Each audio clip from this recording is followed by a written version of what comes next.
At bati sa ating mga viewers, SS nagkaroon ng bagong fault mahapon. Mga presentasyon at question and answer, dapat mo malaman at mapanood. Hinamay-himay ko na ito ayon sa bawat topic para hindi kayo mahirapan.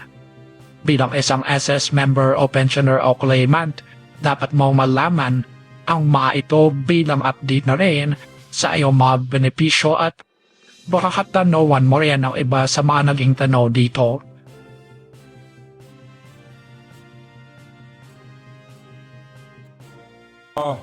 Wala pa? Sino, alam nyo, Sir AA, bago tayo magsimula, bago habang hinintay natin, very conscious po ako sa mga kagawad, barangay officials, mga job orders. Sir AA, lahat ito po, ang mga barangay chairman po ng probinsya, hindi po miyembro ng GSIS. Kaya ako sana, mga barangay officials po ninyo, gawin nyo pong miyembro ng SSS. Mga barangay kagawad do, after serving 10, 20 years po, bilang kagawad, hindi rin sila miyembro ng GSIS. Kaya kung AA sa Congress, baka pwede po kayo pumasa ng batas, gawin natin pong miyembro. After working for 20, 30 years po, wala. So, kung AA, if you can sponsor a bill po, finally po, I'm sure po, yung mga job order sa lahat ng probinsya, halimbawa po sa Tarlac, where I come from, 3,000 job order doon, hindi rin sila miyembro ng GSIS. So, ginawa ko silang miyembro ng SSS. Sa Quezon City, 12,000. Sa Manila, 5,000. Importante po that all these people should be members of the social security system. Kasi po, ito po, kung hindi pa kayo miyembro, kung hindi pa, nakikiusap ako from the bottom of my heart, I'm asking you. Today is July 9. Remember this day that the president of the SSS came here for you guys to register. Because po, pagtanda ninyo, imagine ninyo, pikit yung mata nyo, wala na kayong mga trabaho. Saan kayo kukuha ng pera? Tama? So, finally, i-remind ko kayo, bago tayo pupunta sa mga question and answer, no, habang hinihintay natin si Ma'am Lauren, pagka naputol yung pagbayad nyo sa SSS, okay lang. Ituloy nyo lang, hindi na wala ang pera nyo, walang umutang sa pangalan ninyo. Pero pakiusap, pumunta kayo sa SSS, or ewan ko kung may mga computer tayong dala, nandyan po sa labas, may computer, alam nyo, kami po very efficient. Inutos ko na gusto ko right there and then. Pwede nyo i-check yung mga accounts nyo sa SSS, kung updated yung payments nyo, kung kulang pa yung mga premium payments, kung ilang buwan pa bago kayo magka-pension. Always keep this in mind po, 120 months of payment. Kahit paputol-putol, okay lang. So, ibig sabihin, kung may pera kayo, nagbayad kayo for 1 year, nagbayad kayo for 2 years, suminto kayo for 5 years, 10 years, okay lang. Ituloy nyo lang. Basta umabot ng 120 months, kung importante yon, then you can receive a pension. Okay? Importante ang may pension. Talagang importante yun. Pag wala yung pension, talagang Kong A tayo, ha? Alam nyo, kilala ko si Kong AA, nag-gym pa kami, ano pa kami noon, bata pa kami. Ngayon, medyo, Kong A, medyo marami ng puti ng buhok. So, tumatanda po tayo lahat. So, again, please, mag-member po kayo. At saka naman, Kong A, sasapantalahan ko na to, ha? Yung mga naman may konting sobrang pera, meron kaming pension booster. Ang pension booster naman po ay bagong programa to, initiatives ng mga executives ko po ito, ideya nila, na pagka gusto nyo, kung ikaw kayang-kaya mo pa, gusto mo kung lumaki ang pension mo, pwede ka ngayon magdagdag. Dati kasi kung bawal eh. Now you can do voluntary increase po sa pension nyo. I mean sa contribution nyo. Halimbawa po, kung nagbabayad kayo 2,000 a month, pwede nyo gawin 2,500, pupunta po sa pension booster yun para lumaki ang pension nyo. Alam nyo po, may OFW, nagdeposito 10 million. Nakakatapos, nagdeposito siya 1,000 a month. Meron akong kaibigan, nagdeposito 1 million. May nagdeposito 100,000. May nagdeposito yung anak ko 5,000. So, depende po sa kakayahan ninyo. Ito po ay pwede nyo depositohan. Minimum lang 500 pesos lang. Para pag-retire ninyo, invest na 15,000 ang pension nyo, pwede po 20, 25,000, 30,000, depending on your contribution. So my suggestion is, pumunta rin po kayo sa amin, pwede ho kayo sa my.sss, makikita nyo, may icon doon, pension booster, mag-enroll din kayo. Again, uulitin ko, today is July 9, 2024. 20 years from now, you will remember that there is this guy, the president of SSS, came to me, came to Antique, to remind me to be member of SSS. During when that time comes, you'll be a little older, a little weaker. You will remember that for those who will believe me, you will be happy. For those who will not believe me, you will regret it. Better believe me. Because maniwala kayo, tatanda tayo lahat. Promise? Now, if I were you, gawin nyo yung sinasabi ko. Maraming salamat po. May dadagdag lang ako. Tama yung sinasabi ni Sir Rolly no, na about pension na sana kung pwede nyo nga dagdagan. Kasi alam nyo, ito, aminin nyo natin lahat. Alam nyo naman yung London. Alam mo yung London? Alam mo yung ibig sabihin ng London? London, di ba? Dito, popular sa mga London. Loan dito, London.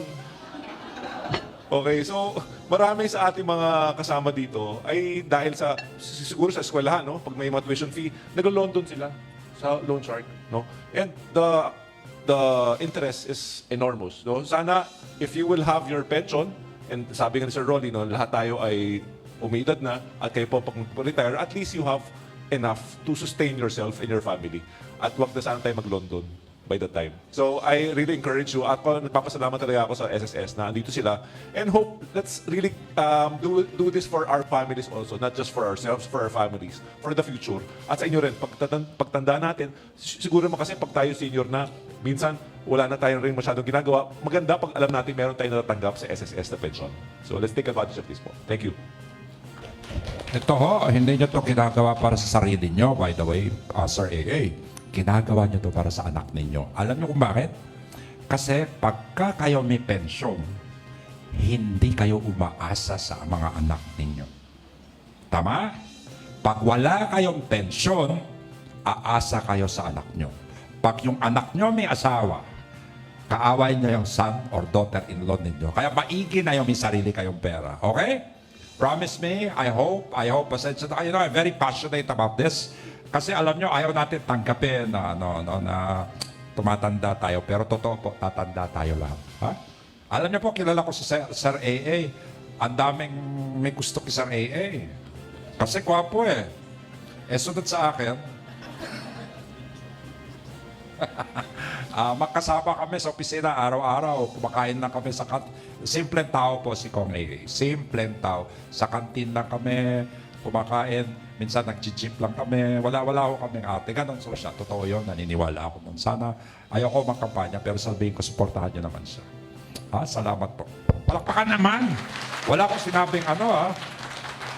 Sinabi ko lang supportahan. Okay, tanong na tayo. Tanong.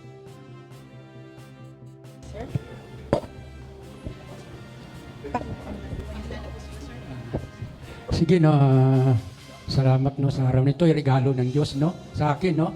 Kasi present, ano ibig sabihin ng present? Di ba regalo?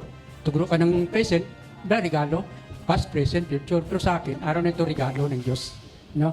So ako pala si Oscar Arnaiz no, from Barangay Nagdayaw no sa Sibalom no. Siguro mabuti pa mag-Tagalog na lang no para makaintindi lahat no. Ako po ay nag-umpisa ng member ng SSS noong 1969, no? So ngayon, sa totoo lang, ang minimum noon 6 pesos. Umpisa ko 60 pesos and 25 centavos. So maliit. So ano inasahan ko ngayon pag retired ko? 1992 pa ako nag-retire, 20 years in service. So maliit. Pero bagamat ganun pa man, pasalamat ako sa SS. Sa ngayon, sa edad kong na 73, mag-74, siya lang ang tumutulong sa akin. No? Pinsyon ko ngayon, the minimum 1-2, nag-dinubli, 20 years, 2-4, may binigay na 100 ang SS, saka ang gobyerno na 1,000. So, 3-5, yan lang ako nabubuhay. But, ika nga, sa lahat ng bagay, dapat we acknowledge God no, sa ating buhay para may katulong. Sabi nga, well, God will supply our needs no, according to His glory. But before that, dapat may gagawin tayo. Gagawin ng Diyos sa Kanya. Dapat gumawa rin tayo para sa Kanya. Anong dapat gawin? Seek ye first His kingdom and all these things will be added unto you. no? Lahat ng bagay ibibigay, no? Kung tayo maraming alam, kilala ng Diyos, pero iba ang knowing God and believing and trusting God. No, dapat mag-trust lang tayo, hindi sa sarili natin, no. Una, pasalamat sa SS, no, sa aking pagtatrabaho, no, na-aksidente ako mga 1980s. So binayaran ko ng SS, partial permanent disability. Dati diyan may mga halaga diyan, hindi lang sum, may halaga diyan, no, may 600, may 600, 10 months, 8 months, 10 months. So 30 months, 32 ang nakuha ko. Pero patuloy pa rin ako na So, ganun pa man, salamat, no? Iyon lang talaga inasahan ko. Siyempre, kung may tama ka relasyon sa mga paryente mo, mga kapatid mo, mga apo mo, ako, siyang pala, no? Makasurvive ako, bakit yung tama aking decision dati? Kasi single ako, paano makakasiyan? 3-5 kung ako, kung may pamilya ako, ano? So, determine kung anong kalagayan mo ngayon, determine yan kung ano ang naging decision o choices mo dati sa iyong buhay. At kung ano ang decision mo ngayon, magdedetermine din yan ang choices mo sa buhay mo ngayon kung ano sa future mo. No? Yun ang may bigay ko. Dapat, yun na nga, si Lord Permi, atin talagang kasi hindi natin pabayaan. Yung mga maya nga, mga Pilipino, hindi niya pabayaan. Wala tibergasan eh. No? Ang sa akin lang, no? Kilala natin, we acknowledge God, no? Sa lahat ng ating gagawin sa ating buhay, no?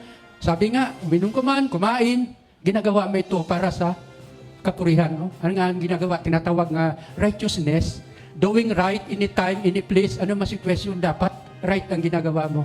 So, salamat sa opportunity na ito na dapat, no, alalahanin nato na hindi lang tayo tumitingin nito, dapat may investment tayo sa huling mga araw ng ating buhay. Salamat. Maraming po salamat, sir. Paid na po ang kanyang educational loan pero hindi po siya mag-qualify para sa salary loan. Yeah. Sige, okay. Yung pong nagtanong po, hindi ho kasi natin alam yung detalye, pero we already have yung computer sa labas para makita ninyo talaga ano yung status at ma-advise kayo kung ano yung tamang gawin. Kasi marami hong dahilan kung bakit ho hindi kayo pwedeng mag-salary loan. Kasi we have a qualifying contribution. Kung meron ho kayo mga previous loan, dapat at least you have paid yung previous loan ninyo at natapos po yung loan term. So, since hindi ho natin alam yung mga ganong detalye, we advise you, meron po tayo dito sa likod, pwede ho kayong pumunta doon para makita ho natin yung inyong record at malaman po natin kung ano yung dahilan at mabigyan ho namin kayo ng tamang advice kung ano po ang gagawin. May computer ho kami dyan sa likod, ha? Sino yung nagtanong? Ma'am? Sino yung branch manager? Ayusin mo yan, ha? Gusto ko malaman na kung bakit si ma'am hindi nakakautang, ha? Ma'am, ngayon mismo malalaman nyo. At pag hindi pa kayo pinautang ni manager, ililipat ko si manager sa, alam niyo yung gera sa Israel, doon ko siya ililipat. Kasi sir, good morning po sa lahat. Hindi, wag na muna natin problemahin. Alamin natin ang sitwasyon. Punta na kayo. May computer yan. Ang gaganda pa. Ang babait. Tayo na po kayo. And then po, kausapin ko kayo ulit. Wag na kayo mahiya. Andito na ako sa baba. Anong gusto nyong tanong? At unang tanong, susunod. Sino? Wala? Ayun, miss. Bukas abangan na sa sunod na parte nito. Muli ito ang Senyor Balita. Nagkatid sa inyo ng mga balita at totoong impormasyon.